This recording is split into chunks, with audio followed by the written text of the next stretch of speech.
Well, it was a experience worse than death. And I'm not exaggerating. Because the whole period was a period of immense pressure.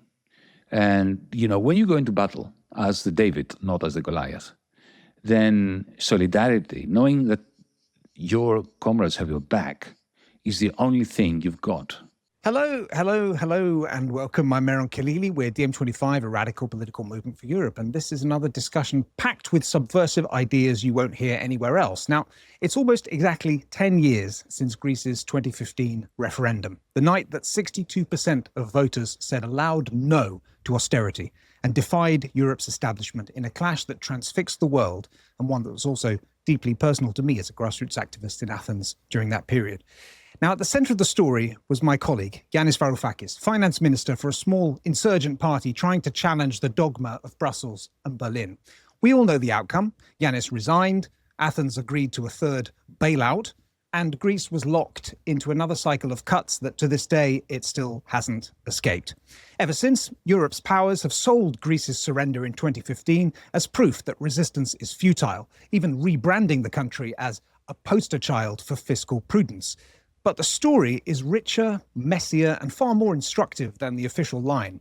A 6-part documentary, In the Eye of the Storm, pulls viewers into those neon-lit corridors, the packed squares, and the late-night strategy sessions, aiming to set the record straight on what happened during that infamous summer of 2015, and to distill the lessons for organisers everywhere.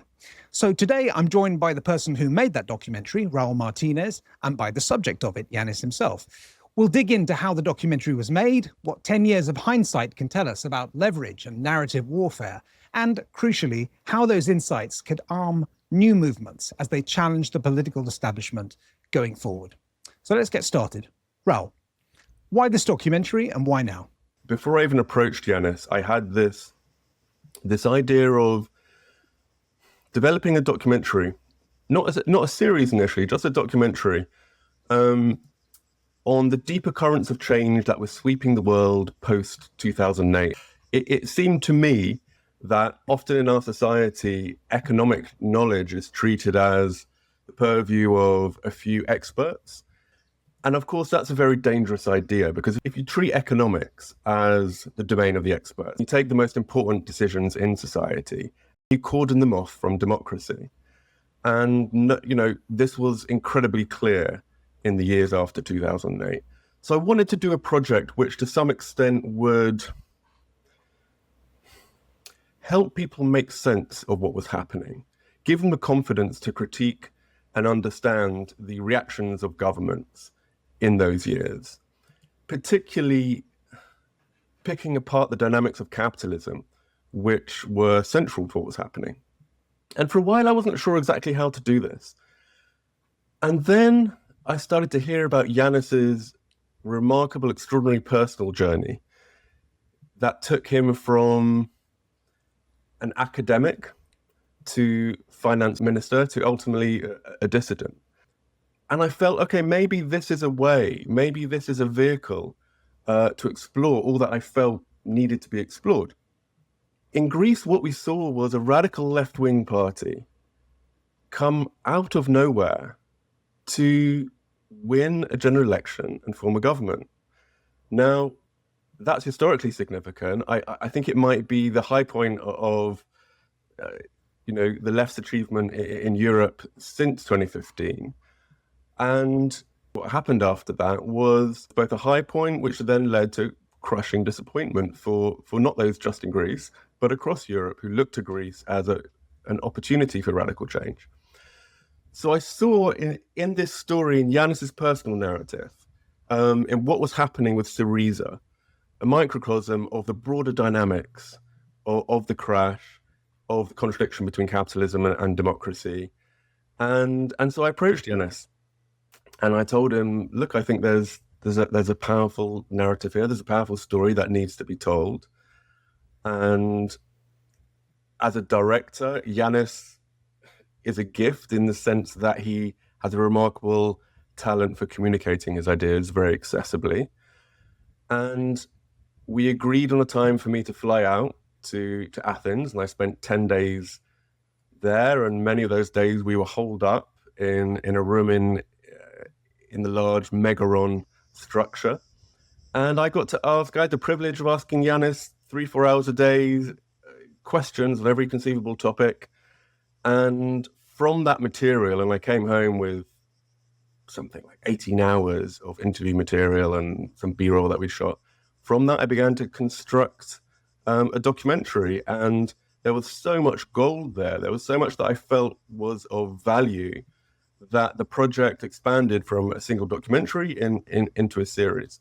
And that series came out last year. And I think part of the reason we're having the conversation is because I think it's extremely relevant what it has to offer to us today.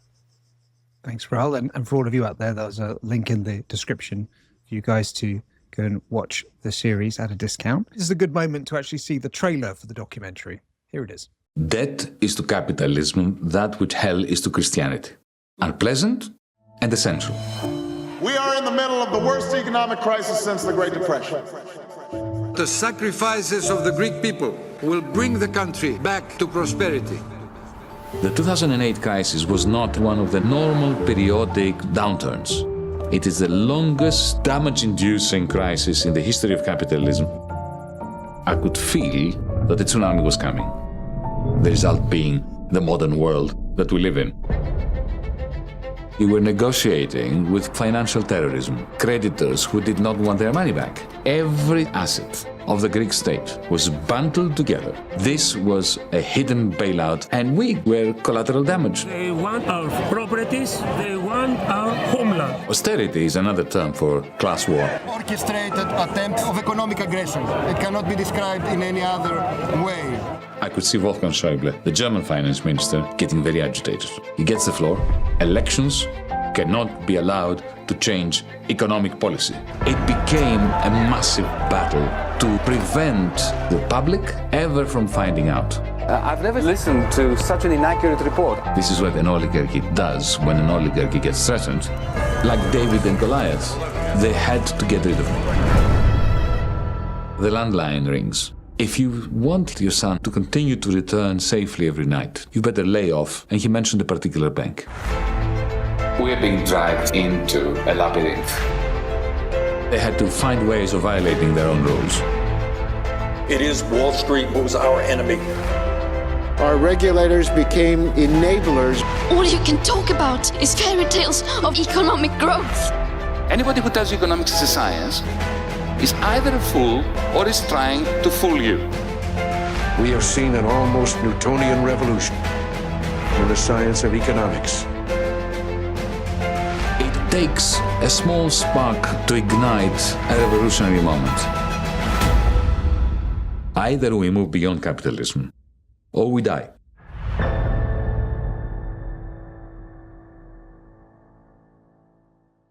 Yanis, you'd already written a book about the clash. How on earth did you remember it? And how did it feel revisiting it? Well, every general, especially a defeated general, likes to talk about the battles in which he, and sometimes she, was involved. But no, that's a facetious answer. The real answer is that Raoul asked very interesting questions. And he was only tangentially interested in the events, the gossip about 2015. He could see quite clearly the broader repercussions. This is not a story about Greece. It may have happened in Greece. It was sparked by the bankruptcy of the Greek state, but this is a universal story. It's a story about how capitalism produces crisis in the same way that it produces iPhones and gadgets and various products and commodities.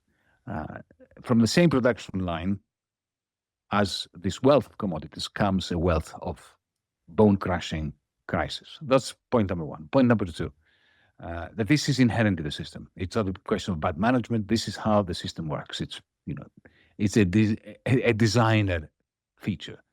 Then, when the crisis happens, the powers that be never miss an opportunity to roll all the costs that they have inflicted upon society on the shoulders of the weaker citizens. And then the third dimension of the story, which I think is also very important, is how the political forces that were put together, the left-wing forces, whether they were social democratic or Marxist or communist, whatever, in order to defend the many from both the crisis of capitalism and also from the manner in which the ruling class is using the crisis in order to extend its power, how the left fails to unite. How, in the end, the rebellions that we stage, whether it is this or in the streets of peace or in the United States, and now in New York City, there is a small rebellion happening with the mayoral elections that are coming up. How, in the end, it is the left that defeats itself through mostly an incapacity to stick to its guns. So, unlike the bankers and the fascists, who are very good at being solidaristic, we of the left, who claim that solidarity is our greatest virtue and the number one priority that we have, we are the ones that show the least. Because what happened in 2015, exactly 10 years ago, was our own leadership effectively overthrew the people. The people rose up to the occasion and the leadership overthrew it. Is that not what happened in Britain with the Corbyn revolution? It was the Labour Party itself that made sure that the Labour Party would not win and Boris Johnson would win. Isn't that what happened in 2016 in the United States? The Democratic Party, which was supposed to be the slightly more progressive faction of the one-party state, which is the United States of America, the Democrats, it was they who were much rather, who would much rather see Donald Trump win than Bernie Sanders win. And this is why they backed the world's worst candidate, Hillary Clinton. So this, I think, is the reason why Raoul's vision and documentary makes sense. Makes sense to people who may not care about Greece, who may not even care about Europe or the European Union or the Eurozone, but who care about the way in which the collective interest is in the end defeated by a tiny minority of oligarchs who own capital, who own the means of production, the means of communication. Don't forget the means of communication. They played a very significant role 10 years ago. And he brings it all together in beautifully, philosophically, with deep questions about, as he said before, who are the experts on the economy? There can be no experts on the economy. Because, yes, you can be a complete idiot the way you manage your finances and the nation's or the continent's finances. You can do really very stupid things with it. But then the serious questions are not technical or technocratic. Let me give you a very simple example, Mehran, and that's how I'm going to end this. When a company goes bust, by definition, it goes bust because it owes money to many different people. It owes money to the state, to the banks, to the workers, to its suppliers. Okay? The question of, all right, a company that has gone bust, who is going to be paid first? And who is going to be left unpaid? Because by definition, somebody is going to be left unpaid. The bankrupt company owes more than what it has. So when it's broken up, somebody will be left out. It's a kind of musical chair. Somebody will be standing up without a chair in the end. Who's going to be that? Well, the answer to this question is not technical. It's not scientific. It is totally a question of brute force. So if you look at our corporate law, the workers are the last to get paid. First is the bankers, then is the suppliers, third comes the state, and what is left, some of it is given back to the workers who actually did all the work. Now that is brute political force. And I think Raoul's documentary brings it all beautifully together. Using the case of Greece in 2015, in order to weave this tale of exorbitant power, producing crisis, and then benefiting from the crisis that it has produced. Thanks for that. I mean, one of the points of the documentary is to take aim, I think, at the official narrative of that of those 4 months in 2015. And I would like to ask you, I mean, if anybody is someone who's not already on the left and maybe wasn't paying attention to what happened then, or they may be young and it's escaped their, it's off their radar what happened in 2015. How should they remember that clash?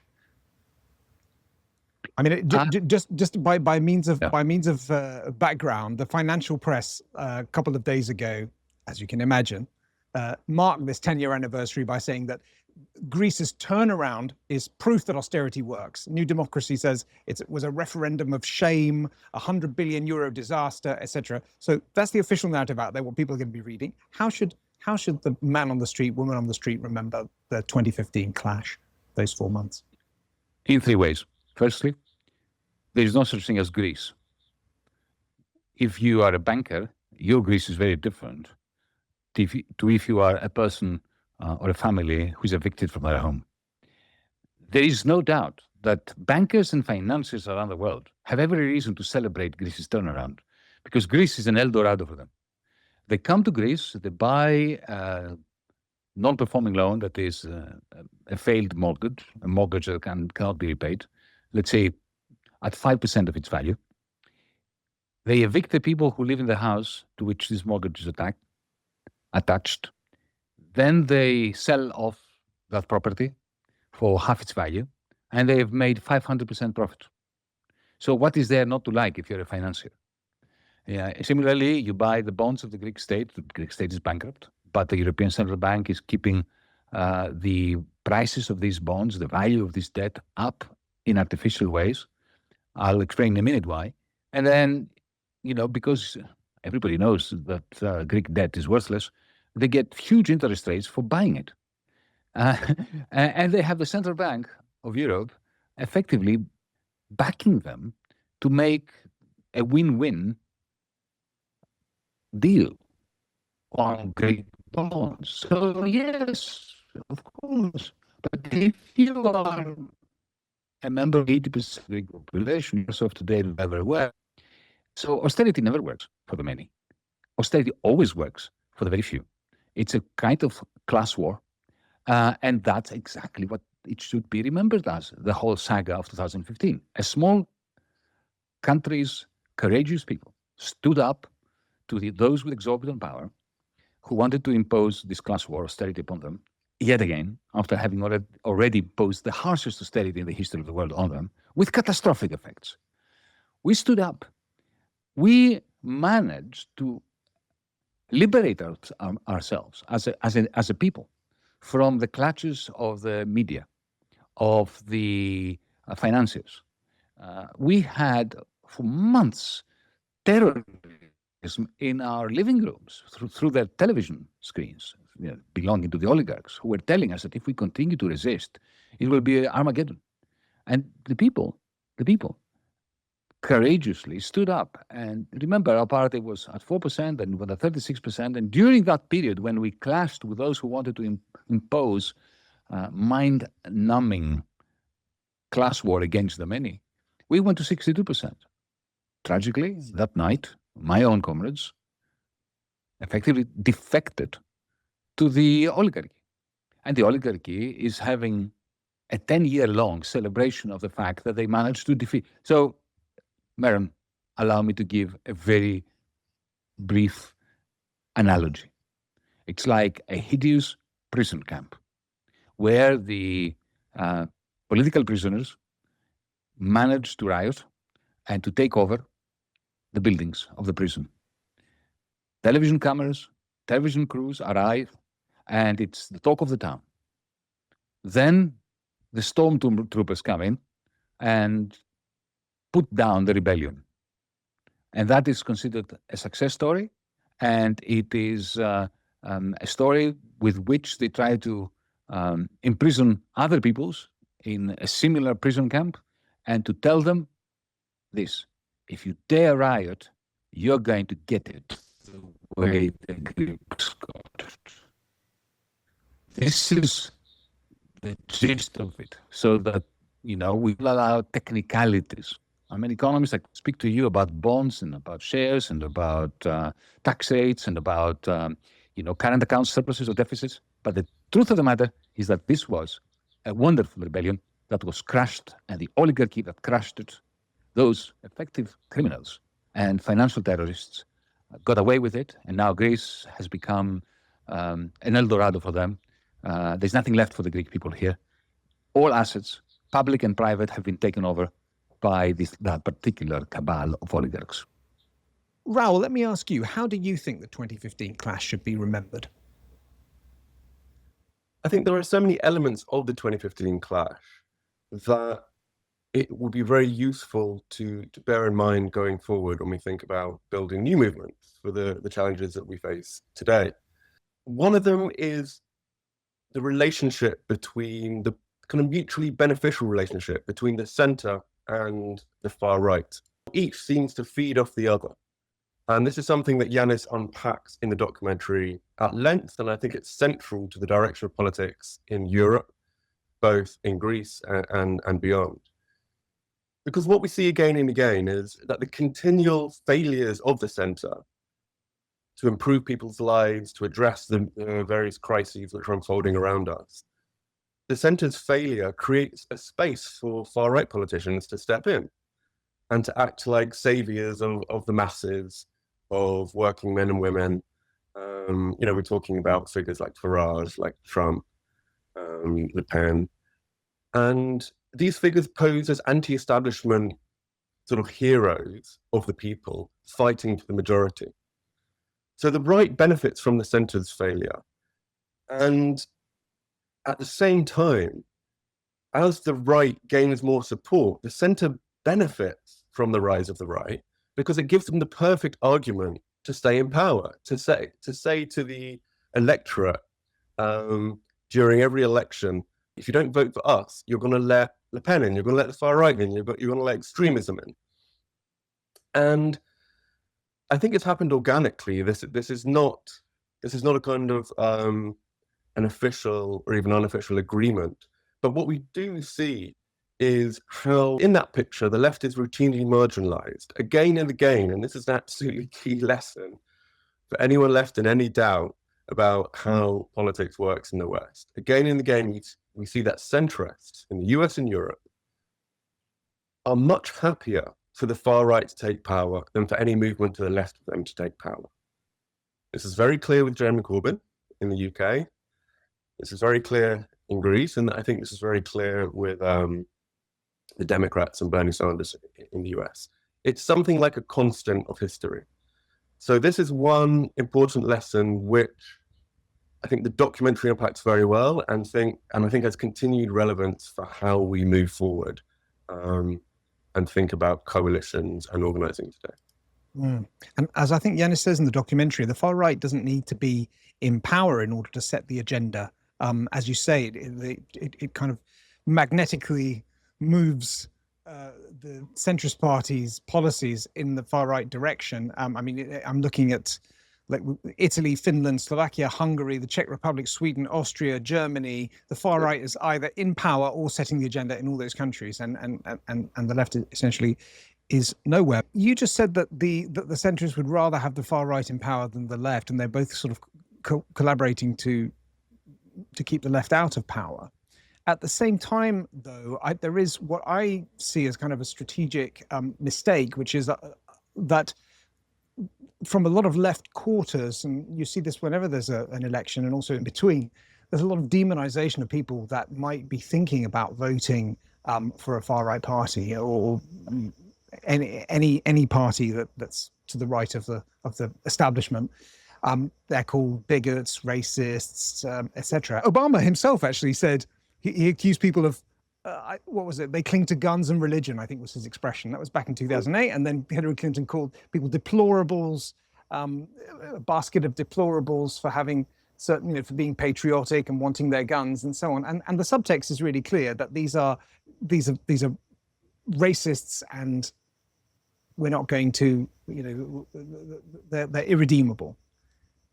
Mm-hmm. To what extent does that really help the left to grow its coalition when many of these people may not be racist, and they may even be thinking about voting left, but now they're not going to vote left when they've been labeled racist by that left-wing candidate? So I'd like your comment on that, what I see as a tactical mistake, and if you agree. Yeah, look, I think that's absolutely a tactical and a moral error.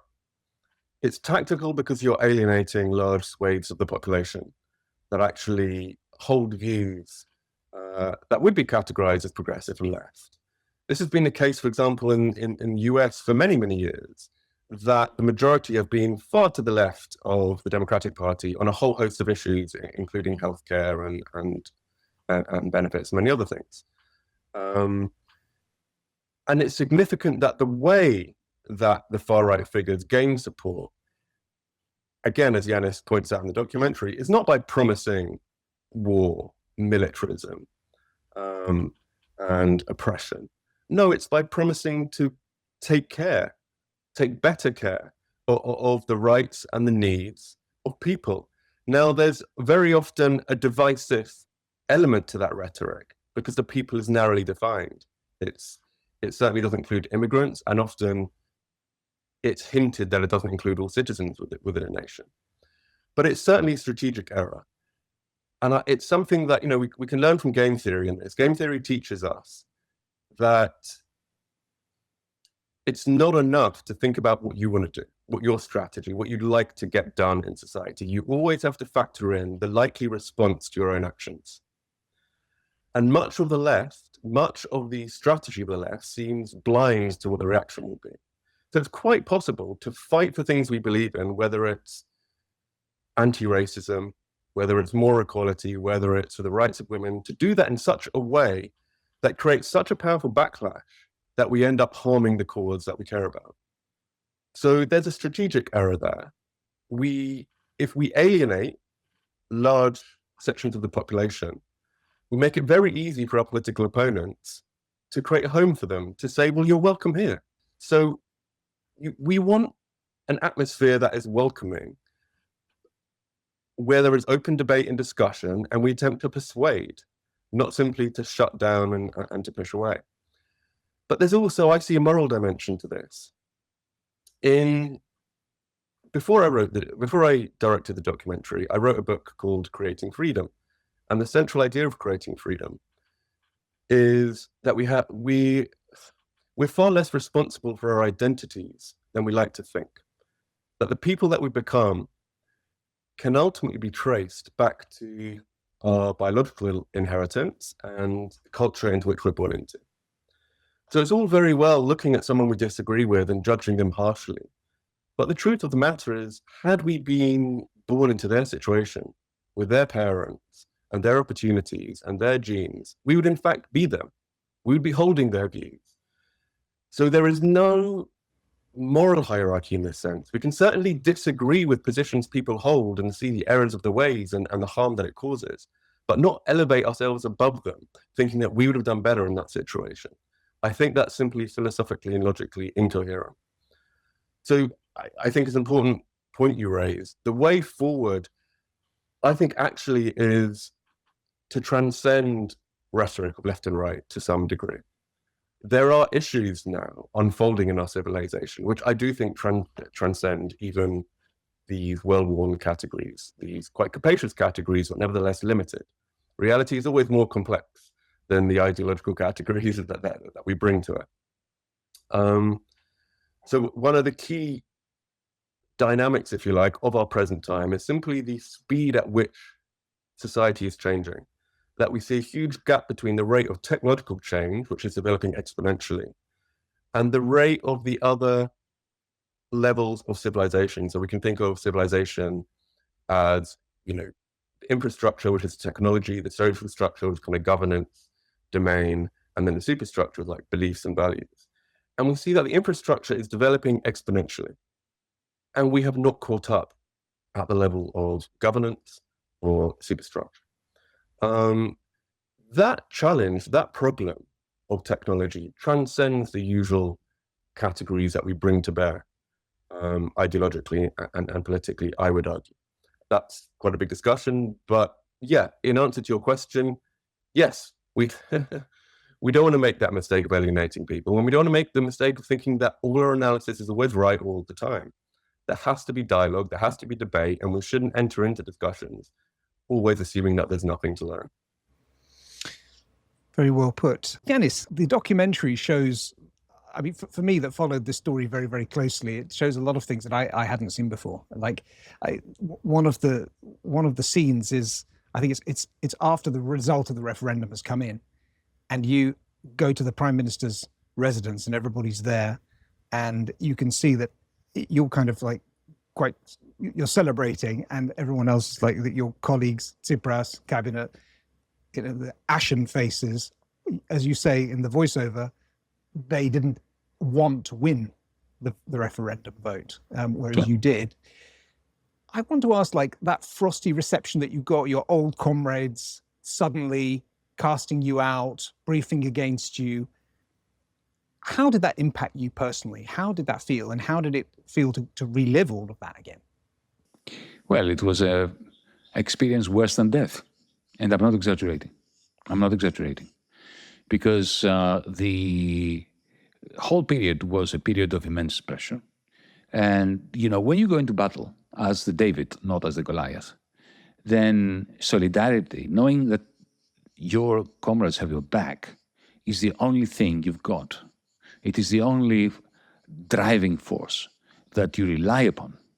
So the moment you realize that they have sold you out, not me personally, but they sold out the people out there who showed magnificent courage and who gave us essentially the marching orders to go against Goliath. That moment was a moment of intense existential pain, Mehran. And I'll just describe a scene which I think you will understand, and I think that our audience will understand.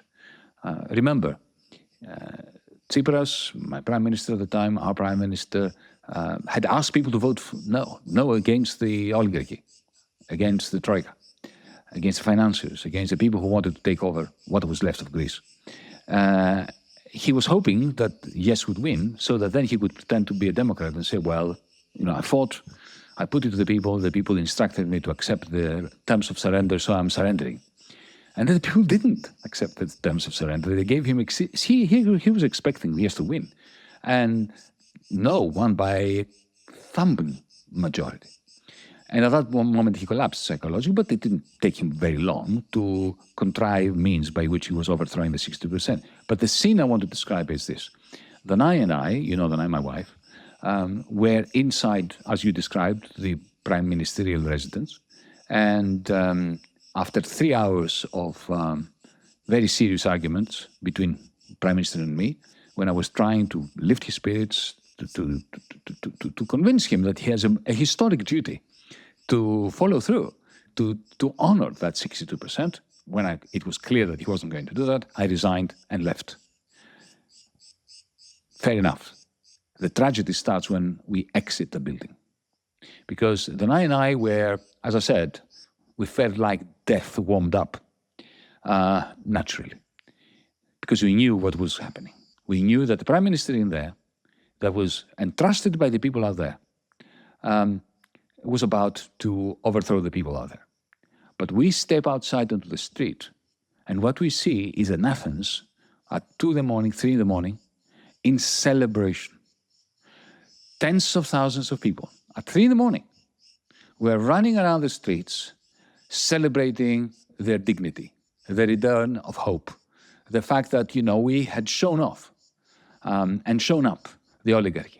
And they could see us and they were, hugging us and wanting to lift us up and, celebrate. But I knew it was over. The Prime Minister, their leader, the general, had defected to the other side. What do you say to them at that moment? Do you celebrate with them? Do you tell them I'm about to go back to my apartment to write my resignation letter and to start buttoning down the shutters? Because I knew that the demonization, maybe imprisonment, were going to follow. I mean, there were attempts to have me indicted for resisting the oligarchy, officially treason or treason against the national currency, which comically was the euro, the European currency. What do you say to these people at that point? And, I just hugged them. And looked the other way. I could not look at them in the eye because their eyes were beaming with the hope, the glory, and the joy which we should all be feeling. But I knew, and that knowledge was like poison that was seeping into my soul at a very fast rate. It's difficult to remember that, actually, the whole thing. I mean, I want to link that to something you said about the media and the tremendous fear campaign that took place in the Greek media and also the international media. I mean, just by way of anecdote, in those days that were the run-up to the referendum vote, I was in a cafe full of old people, and they were watching Jean-Claude Juncker, who was the Commission president at the time, on television, and he was literally saying that Greeks should be careful, they must vote the right way, and urging them, threatening them to vote yes in the referendum. And then after he made his speech and they turned off the television, this old woman stood up and she shouted at the screen. I'll never forget what she said. She said, "You know, I was going to vote yes, but after hearing the way that you speak, I'm going to vote no, just to spite you." Yeah. And it was at that moment that I understood that it doesn't matter how much they push, it's counterproductive. It's going to work against them when they push further and further. And that, in a way, launched a whole decade of pressure politics that we've seen since then, with Brexit, Project Fear, Corbyn, using the media to get people to subvert democracy, essentially. So I want to ask you, as we kind of look forward into today's media landscape and everything, like what would your comment be on that tactic that they used in 2015 and have employed since? Well, they are not just toxic, they are quite inane. That's a good thing. We should exploit that. They're not very good, are they? You just described how bad they are at imposing their iron will on people. So as long as we are united, we have a very good chance. But Mehran, since you talked about, I don't need to add anything else to what you said. You said it very succinctly and well. But I want to add another dimension to the way in which Western media work, which I didn't know. I hadn't thought of it until I was in the thick of things back then during the first 6 months of 2015. You know, we know how propaganda works in dictatorial, brazenly authoritarian regimes. So, you know, under the Soviet Union, in Putin's Russia, we know how it works. It goes from the top to the bottom, right? And if you dare say something that the great leader doesn't like, then you may end up in prison or you lose your job. We have had that recently with the Palestinian uprising or Palestinian support movements. We have had our colleagues, DiEM25 colleagues like Melanie Schweitzer being fired in Germany. So this authoritarian, liberal authoritarianism is now morphing into fully fledged authoritarianism. But back then, I noticed a system which was what I describe as decentralized authoritarianism. So it's not the KGB that has a party line, which then it sends messages to the newspapers, to Pravda and to Novosti and so on, and until it percolates all the way down to the grassroots. No, it's not. The system of authoritarianism in our media in the West is decentralized. There is no central command, but there is a hierarchy. So when I was in those meetings in the Eurogroup, I remember how surprised I was, not at the fact that they were lying about what was happening in there, but the consistency of the lies. You know, so the Financial Times would come up with a sentence which supposedly I uttered, which I had never uttered.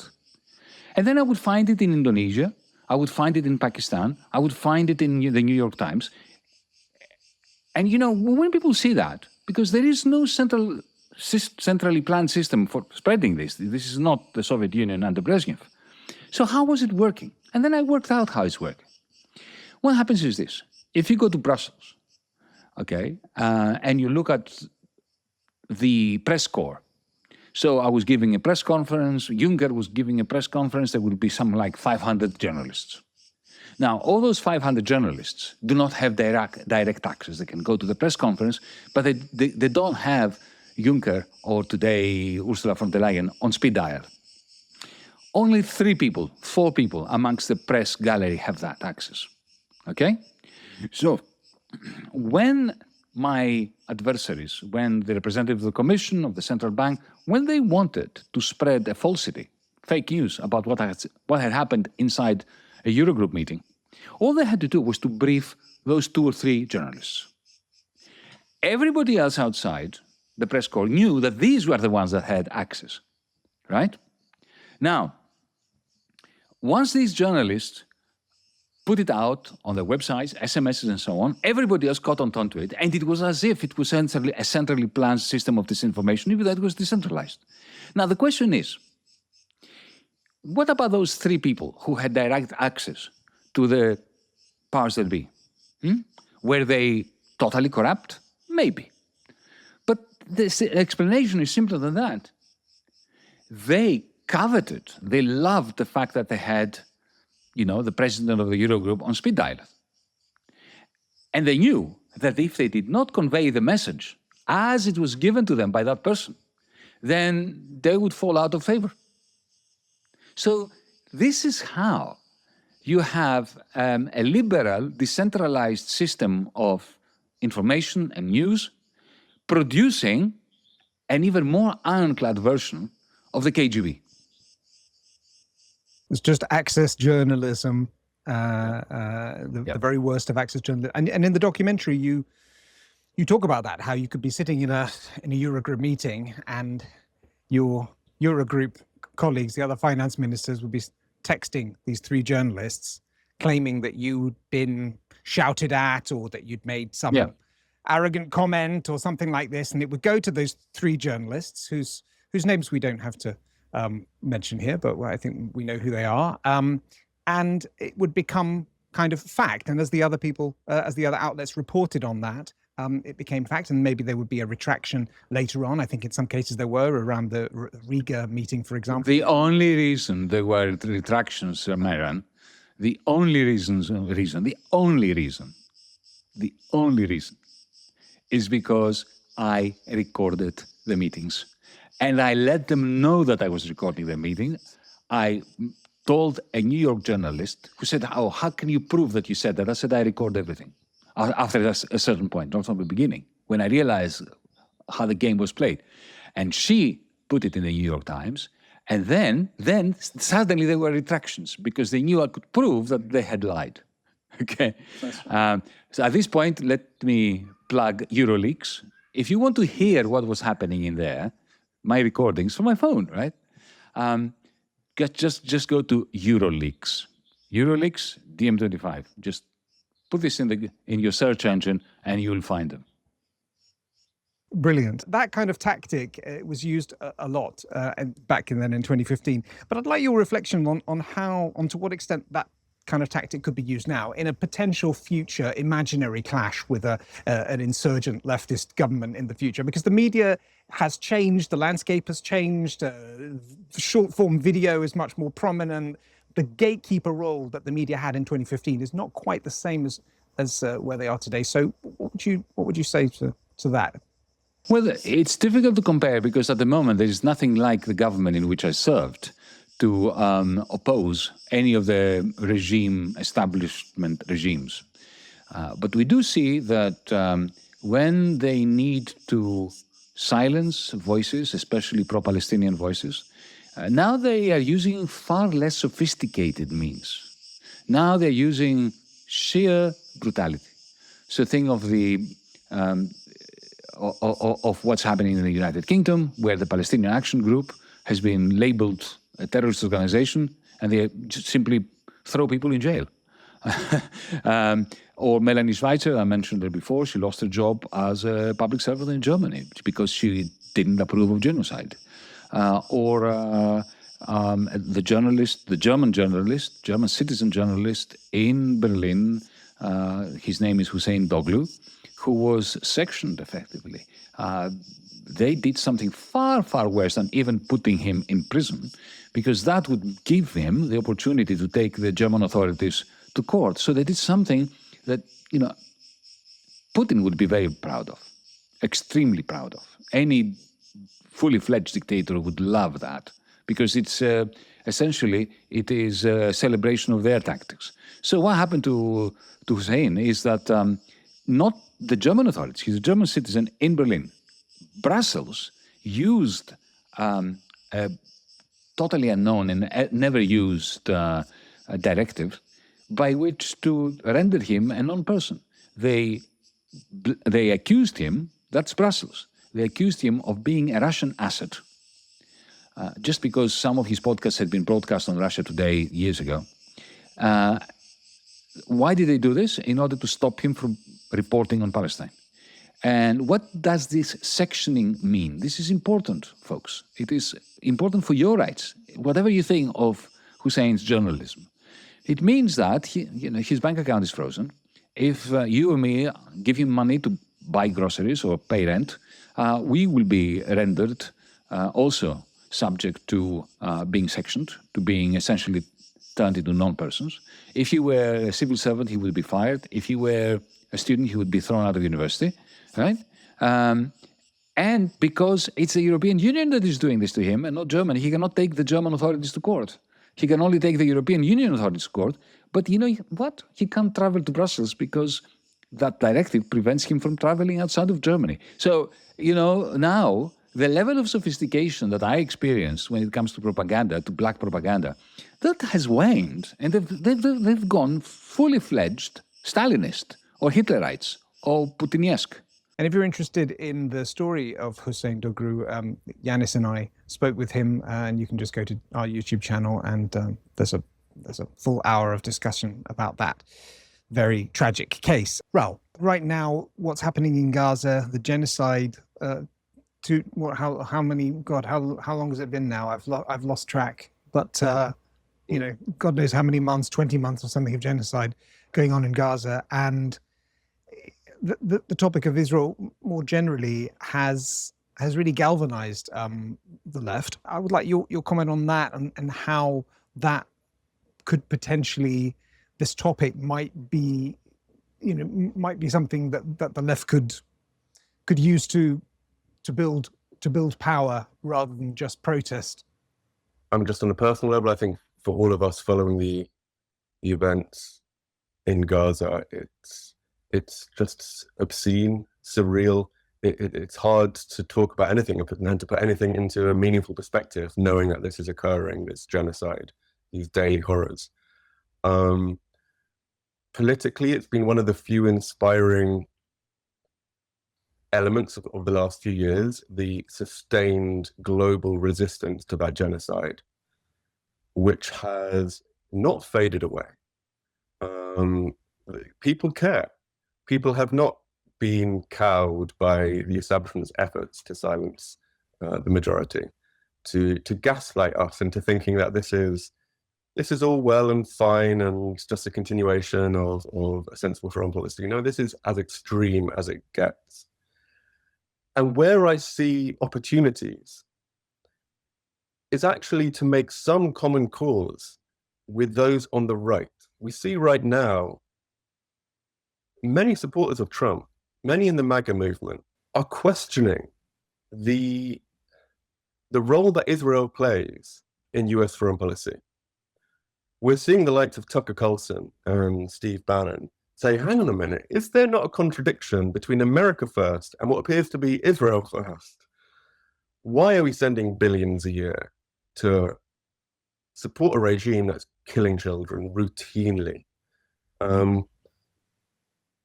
There's potential for common cause there. There's a potential to exploit that rift.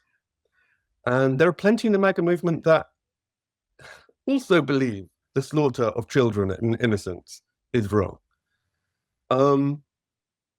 So just simply that moral core, that moral argument that, hang on, why are we allowing such a large-scale destruction of life to occur? Who is benefiting? Who's enabling this?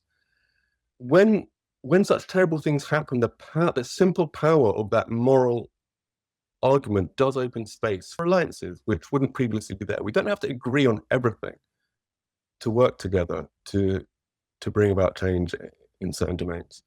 I'd like also just to return to a question you said about how to remember 2015. Because I just remembered one of the things that stuck out for me and sticks out for me about Yanis as a figure. One of my political heroes growing up was Tony Benn. And Tony Benn said that the most powerful word in politics is no.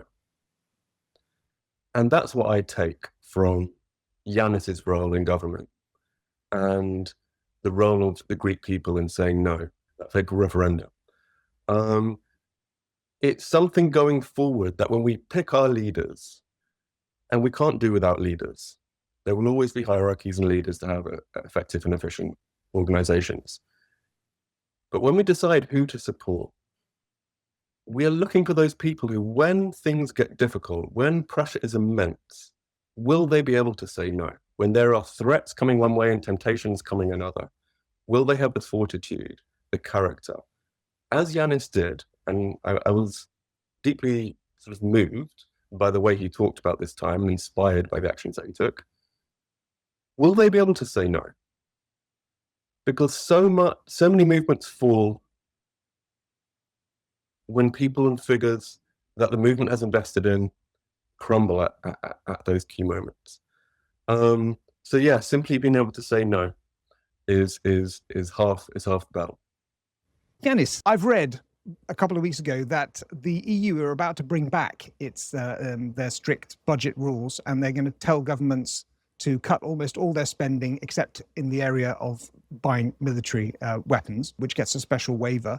So the ingredients could be there for more austerity and another potential clash. At the same time, the state of the radical left, it's not looking very good. There hasn't been another radical left government in Europe since Syriza in 2015. Jeremy Corbyn and Zara Sultana have just started a new party. What would you advise activists to do now before any left party potentially retake office? And if there were a potential left government in the Eurozone country, what should they be doing on day one based on the lessons that you learned from back then in 2015? Well, it's clear, is it not, that military Keynesianism, which has nothing to do, it's a bastard child of Keynesianism, is the new austerity. It is the new class war.